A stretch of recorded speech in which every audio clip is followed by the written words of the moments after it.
Hi, my name's Dana Brand. I'm a professor of English at Hofstra.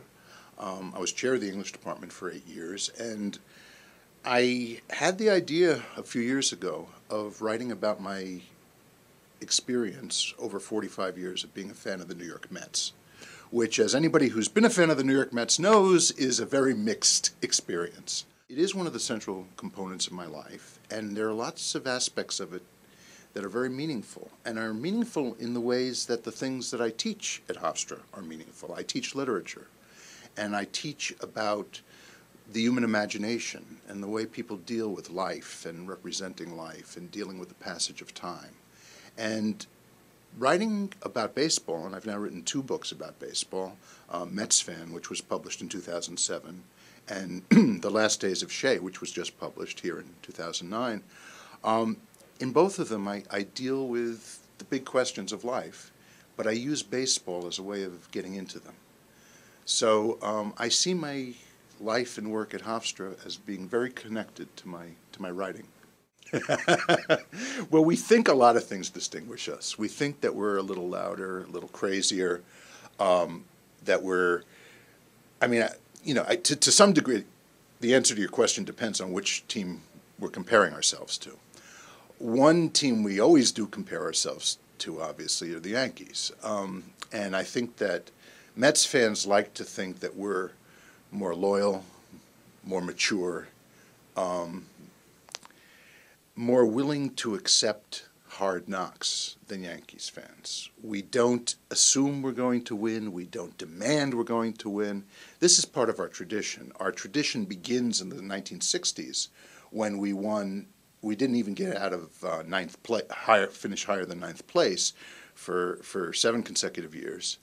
And then all of a sudden we win the World Series.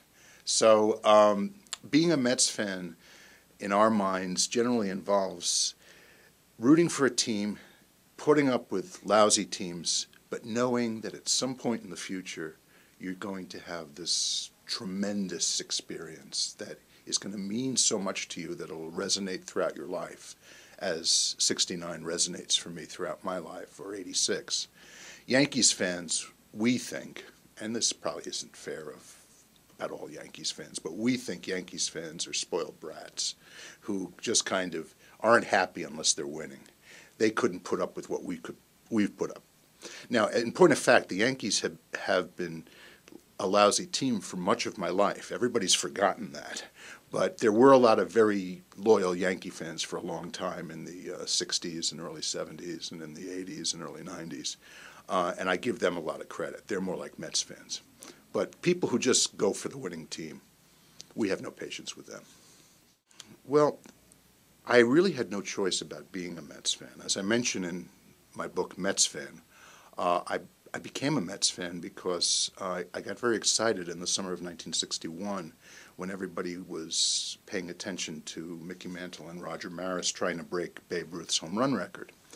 And so I just, got excited about it. And when Roger Maris broke Ruth's record, I was jumping up and down and I was cheering and I thought, oh, isn't it great? Did you hear Babe Ruth's record got broken? And I didn't even fully understand what that meant.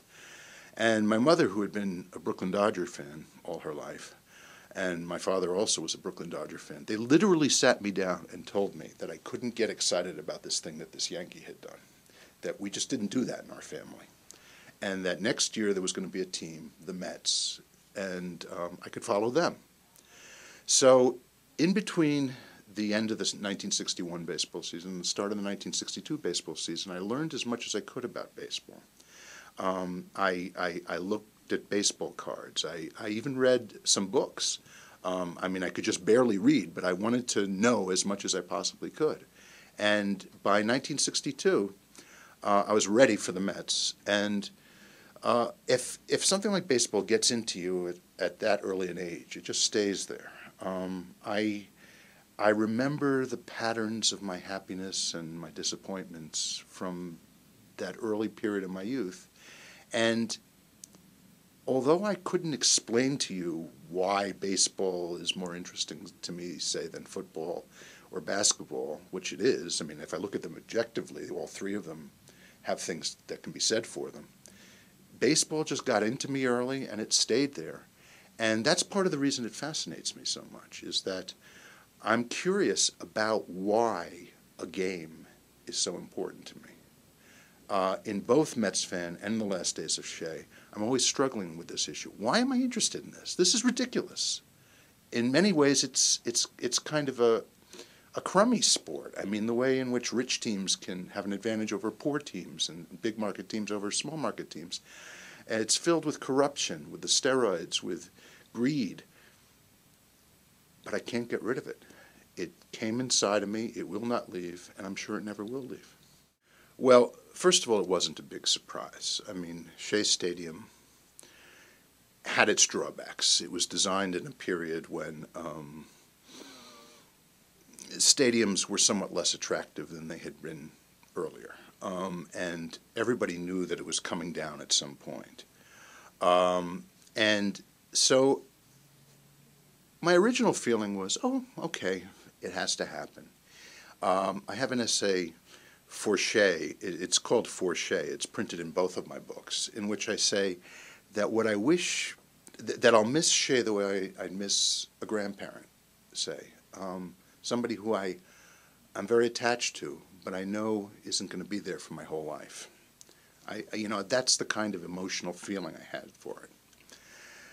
All I asked of Citi Field is that it continue my sense of being a Mets fan in a way that was compelling. And to be perfectly honest, I'm not really at home at all in Citi Field yet. Part of that is the fault, I think, of some bad planning, in the sense, or some lack of vision on the part of the Mets, and part of it has to do with the inevitable changes in baseball. Baseball stadiums nowadays have luxury boxes. They have private clubs.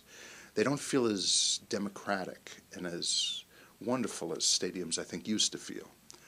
In the sense that everybody was welcome, everybody could get a decent seat, everybody could be part of the whole experience.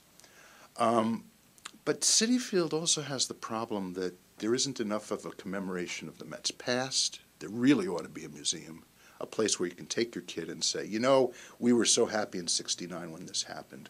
Or, look at that funny-looking guy. He played for us in the '70s.